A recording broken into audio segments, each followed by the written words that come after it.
ನಮಸ್ಕಾರ ಎಲ್ಲರಿಗೂ ಸ್ಕೀಮ್ ವಾರ್ತಾ ಕನ್ನಡ ನ್ಯೂಸ್ ಚಾನೆಲ್ಗೆ ಸ್ವಾಗತ. ಸುಮಂತ್ನ ಸಾವಿನ ಪ್ರಕರಣ ರೋಚಕ ತಿರುವು ಪಡ್ಕೊಳ್ತಾ ಇರುವಂಥದ್ದು. ಈ ಒಂದು ಪ್ರಕರಣದಲ್ಲಿ ಇದುವರೆಗೂ ಕಾಣದಂತಹ ಓರ್ವ ಪ್ರಮುಖ ವ್ಯಕ್ತಿಯ ಎಂಟ್ರಿ ಅಂತೂ ಆಗಿದೆ. ಇದು ಪೊಲೀಸರ ತನಿಖೆಯಲ್ಲಿಯೂ ಕೂಡ ಗೊತ್ತಿರುವಂತಹ ವಿಚಾರ. ಆದರೆ ಇದನ್ನು ಮರೆಮಾಚಲಾಗ್ತಿದೆ. ಓರ್ವ ಪ್ರಸಿದ್ಧ ಪತ್ರಕರ್ತ ಎಂದು ಹೇಳಿಕೊಂಡು ಈ ಒಂದು ಪ್ರಕರಣವನ್ನು ಕುಟುಂಬಸ್ಥರ ಕಾಲಬುಡಕ್ಕೆ ನಿಲ್ಲಿಸುವಂತಹ ಉದ್ದೇಶವಾದರೂ ಏನೋ ಎಂಬುದು. ಸುಮಂತ್ ಕೇಸ್ ಪ್ರಕರಣದಲ್ಲಿ ಪ್ರಮುಖವಾದಂತಹ 2 ಅಪ್ಡೇಟ್ಸ್ಗಳನ್ನು ಈ ವಿಡಿಯೋದಲ್ಲಿ ತಿಳಿಸ್ಕೊಡ್ತಾ ಇದ್ದೇನೆ. ಧನುರ್ಮಾಸದ ಪೂಜೆಗೆಂದು ತೆರಳಿದ್ದ ಬಾಲಕ ಶವವಾಗಿ ಪತ್ತೆಯಾದ ವಿಷಯ ಎಲ್ಲರಿಗೂ ತಿಳಿದಿರುವಂಥದ್ದು. ಆದರೆ ಆರೋಪಿ ಯಾರು ಎಂಬುದು ಇದುವರೆಗೂ ಕ್ಲೂ ಸಿಕ್ಕಿರಲಿಲ್ಲ. ಇವತ್ತು ಸುಮಂತ್ ಸಾವು ಪ್ರಕರಣದಲ್ಲಿ ಪ್ರಮುಖವಾದ ಅಪ್ಡೇಟ್ಸ್ ಅಂತ ನೋಡಲಿಕ್ಕೆ ಹೋದರೆ, ಆ ಒಂದು ಪ್ರದೇಶದಲ್ಲಿ ಮುಸುಕುದಾರಿಯೊಬ್ಬ ಬೈಕಿನಲ್ಲಿ ಅತ್ಯಂತ ರಭಸವಾಗಿ ಈ ಒಂದು ಪ್ರದೇಶದಲ್ಲಿ ಅಂದರೆ ಅದೇ ಸಮಯದಲ್ಲಿ ಹೋಗಿರುವಂತಹ ವಿಚಾರವನ್ನು ಪಕ್ಕದ ಮನೆಯವರು ಗಮನಿಸಿರುವಂಥದ್ದು.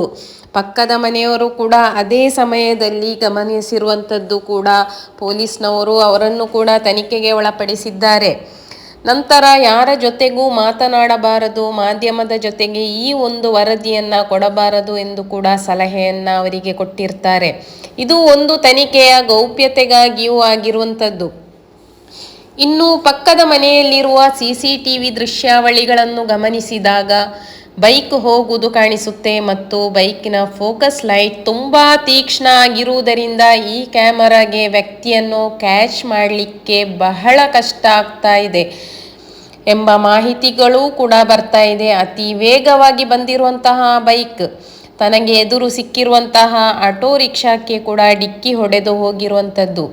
ಆಟೋ ರಿಕ್ಷಾಗೆ ಆ ಬೈಕ್ ಹೊಡೆದಿರುವಂತಹ ಸಂದರ್ಭದಲ್ಲಿ ಆ ಬೈಕ್ನಲ್ಲಿ ಕಬ್ಬಿಣದ ಒಂದು ರಾಡ್ ಇತ್ತು ಎಂಬ ವಿಚಾರವನ್ನು ಕೂಡ ಪ್ರಸ್ತಾಪ ಮಾಡಲಾಗ್ತಾ ಉಂಟು. ಯಾರು ಹೇಳಿದ್ದು ಎಂಬುದರ ಬಗ್ಗೆ ಇನ್ನೂ ಕೂಡ ಮಾಹಿತಿ ಇಲ್ಲ. ಅದು ಕೂಡ ಕೇವಲ ಊಹಾಪೋಹಗಳು ಮಾತ್ರ. ಮತ್ತೆ ಶ್ವಾನದಳ ಬಂದಂತಹ ಸಂದರ್ಭದಲ್ಲಿ ಆ ನಾಯಿ ಏನು ಮಾಡಿತ್ತು ಅಂತ ಹೇಳಿದರೆ, ಒಂದು ಟಾರ್ಚನ್ನು ಸ್ಮೆಲ್ ಮಾಡಿದಂತಹ ಸಂದರ್ಭ ನೇರವಾಗಿ ಮನೆ ಅಂಗಳಕ್ಕೆ ಬಂದು ಮನೆಯ ಅಂಗಳದ ಮುಖಾಂತರ ಮೇಲ್ಗಡೆಗೆ ಇರುವಂತಹ ಒಂದು ರಸ್ತೆಯ ಮೂಲಕ ಈ ಶ್ವಾನ ಓಡಿರುವಂಥದ್ದು. ಇದು ಕೂಡ ಮುಖ್ಯವಾದಂತಹ ಒಂದು ಮಾಹಿತಿ.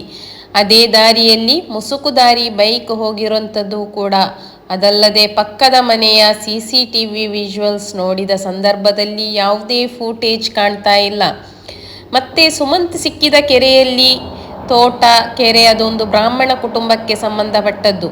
ಈ ಪ್ರಕರಣದಲ್ಲಿ ಮನೆಯಲ್ಲಿರುವಂತಹ ಮಹಿಳೆ ಕೂಡ ಪ್ರತಿಕ್ರಿಯೆಯನ್ನು ಕೊಟ್ಟಿದ್ದಾರೆ. ಸುಮಂತನ ಕೊಲೆ ನಡೆದ ದಿವಸ ಆ ಬ್ರಾಹ್ಮಣ ಕುಟುಂಬಕ್ಕೆ ಸೇರಿದ ಮಹಿಳೆ ತನ್ನದೇ ಮನೆಯಲ್ಲಿ ಯೋಗ ಮಾಡ್ತಿದ್ರು. ಅವರಿಗೆ ಈ ವಿಚಾರ ತಿಳಿದಿರುವಂಥದ್ದು ಸುಮಾರು 7 ಗಂಟೆಯಿಂದ 7:30 ಗಂಟೆಯ ಆ ಸಮಯದಲ್ಲಿ. ಈ ದಾರಿ ಬಂದು ಸೇರುವಂತಹ ಒಂದು ಪ್ರದೇಶ ಅಂದರೆ ಗ್ರಾಮಸ್ಥರು ಬಂದು CCTV ದೃಶ್ಯಾವಳಿಗಳನ್ನು ಕೇಳಿದಾಗ ಅವರಿಗೆ ತಿಳಿದಿರುವಂಥದ್ದು ಎಂದು ಅವರು ಮಾಧ್ಯಮದಲ್ಲಿ ತಿಳಿಸಿರುತ್ತಾರೆ.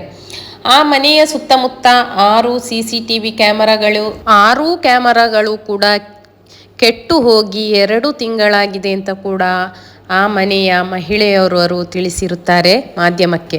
ಅಂದರೆ 2 ತಿಂಗಳಿಂದ CC ಕ್ಯಾಮರಾ ಎಲ್ಲ ಕೂಡ ಹಾಳಾಗಿತ್ತು. ಅಂದರೆ ನಾವು ಸರಿಪಡಿಸುವಂತಹ ಗೋಜಿಗೆ ಹೋಗಲಿಲ್ಲ. ಯಾಕೆಂತೇಳಿದರೆ ನಮಗೆ ಅದರ ಅವಶ್ಯಕತೆ ಅಷ್ಟೊಂದು ಇರಲಿಲ್ಲ. ಯಾಕೆಂತೇಳಿ ನಮ್ಮ ಪ್ರದೇಶದಲ್ಲಿ ಈ ತನಕ ಇಂತಹ ಒಂದು ಪ್ರಕರಣ ನಡೆದಿಲ್ಲ ಅಂತ ಕೂಡ ಆ ಮಹಿಳೆ ಹೇಳಿದ್ದಾರೆ. ನಾವು ಒಂದು CC ಕ್ಯಾಮರಾ ಇಡುವಂತಹ ನಮ್ಮ ಏರಿಯಾ ಅಲ್ಲ ಇದು. ಒಂದು ತೋಟದಲ್ಲಿ ಕಳ್ಳರಾಗಿರ್ಬೋದು ಅಥವಾ ಪ್ರಾಣಿಗಳ ಉಪದ್ರ ಆಗಿರ್ಬೋದು ಅಥವಾ ಇಂತಹ ಪ್ರಕರಣ ಇದುವರೆಗೆ ನಾನು ನೋಡಿಲ್ಲ. ನಾನು ಸಣ್ಣ ವಯಸ್ಸಿಂದ ಕೂಡ ಇಲ್ಲೇ ಇರುವಂಥದ್ದು. ಆದರೆ ನಾನು ಈ ತನಕ ಇಂತಹ ಒಂದು ಪ್ರಕರಣವನ್ನು ಕಂಡಿಲ್ಲ. ಹಾಗಾಗಿ ನಾವು CC ಕ್ಯಾಮರಾದ ಬಗ್ಗೆ ಹೆಚ್ಚು ಗಮನವನ್ನು ಇಲ್ಲಿಯ ತನಕ ಕೊಟ್ಟಿರಲಿಲ್ಲ ಅಂತ ಕೂಡ ಮಹಿಳೆ ಮಾಧ್ಯಮಕ್ಕೆ ತಿಳಿಸಿರ್ತಾರೆ. ಇನ್ನು ಅದರಲ್ಲಿ ಒಂದು CCTV ಕ್ಯಾಮರಾ ವರ್ಕ್ ಆಗ್ತಾ ಇತ್ತು. ಅದು ಕೂಡ ಅವರ ಮನೆಯ ಗೇಟ್ವರೆಗೆ ಮಾತ್ರ ಫೋಕಸ್ ಆಗಿರುವಂಥದ್ದು.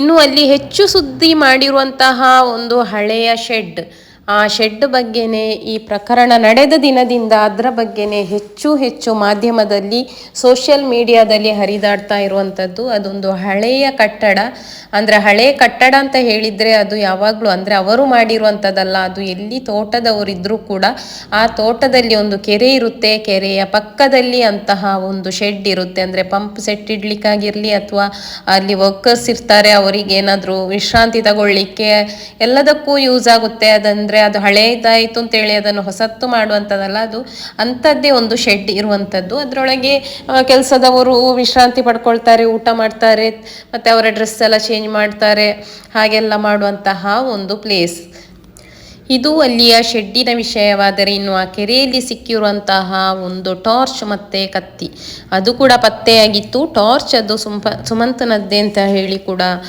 ಗೊತ್ತಾಗಿತ್ತು ಆವಾಗಲೇ.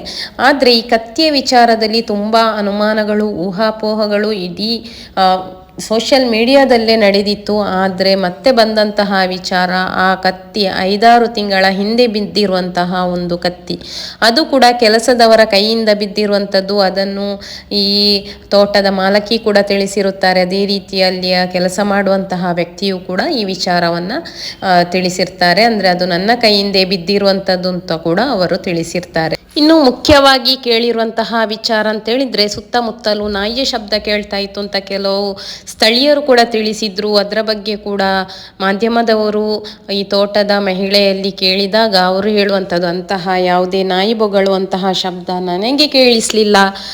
ಅವರು ಅದರ ಬಗ್ಗೆ ಅನುಮಾನ ಪಡುವಂತಹ ಕೆಲಸ, ಅಂದರೆ ನಾಯಿ ಬೊಗಳಿತ್ತು ಅಂತೇಳಿ ಅನುಮಾನ ಪಡುವಂಥ ಕೆಲಸ ಇಲ್ಲಿವರೆಗೂ ಆಗಿಲ್ಲ, ಆ ರೀತಿ ನಾಯಿ ಬೊಗಳಿಲ್ಲ ಅಂತ ಕೂಡ ಅವರು ಹೇಳ್ತಾ ಇರುವಂಥದ್ದು. ಮತ್ತು ಈ ಪ್ರಕರಣ ನಡೆದದ್ದೇ ಇದೇ ಮೊದಲು ಅಂತ ಕೂಡ ಅವರು ಮಾಧ್ಯಮದವರೊಂದಿಗೆ ತಿಳಿಸಿರ್ತಾರೆ. ಅಂದರೆ ಯಾವುದೇ ಅನುಮಾನಗಳು ಕೂಡ ಇಲ್ಲ ಅಂತ ಹೇಳಿ ಅವರು ಹೇಳಿರುವಂಥದ್ದು. ಅಂದರೆ ಸುಮಂತನ ಕೊಲೆ ನಡೆಸಿದ್ದು ಯಾರು ಕೊಲೆ ಮಾಡಿರುವಂಥದ್ದು ಇನ್ನೂ ಕೂಡ ಇದು ಪ್ರಕರಣವಾಗಿಯೇ ಉಳಿದಿದೆ. ಅಂದರೆ ಈಗ ಇರುವಂತಹ ಒಂದೇ ಒಂದು ಪ್ರೂಫ್ ಅಂತ ಹೇಳಿದರೆ, ಅದೇ ಟೈಮಲ್ಲಿ ಸುಮಂತ್ ಹೊರಟಿರುವಂತಹ 5 ಗಂಟೆ 5:30 ಆ ಟೈಮಲ್ಲಿ ಒಂದು ಬೈಕ್ ರಭಸವಾಗಿ ಬಂದಿರುವಂಥದ್ದು. ಆ ಬೈಕಲ್ಲಿ ಒಂದು ರಾಡ್ ಇತ್ತು. ಆ ಬೈಕ್ ಬಂದು ಮುಂದಕ್ಕೆ ಚಲಿಸಿದಾಗ ಎದುರುಗಡೆ ಒಂದು ರಬ್ಬರ್ ತುಂಬಿದಂತಹ ಆಟೋ ರಿಕ್ಷಾಕ್ಕೆ ಹೊಡೆದು ಆ ಬೈಕ್ ಎಲ್ಲಿ ಹೋಗಿದೆ ಅದರ ಫುಟೇಜ್ ಸಹ CCTVಯಲ್ಲಿ ಸೆರೆಯಾಗಿಲ್ಲ. ಆ ಬೈಕ್ ಯಾರದ್ದು ನಂಬರ್ ಪ್ಲೇಟ್, ಯಾರು ಮನುಷ್ಯ, ಯಾವುದು ಕೂಡ ಫುಟೇಜಲ್ಲಿ ಸಿಕ್ಕಿಲ್ಲ.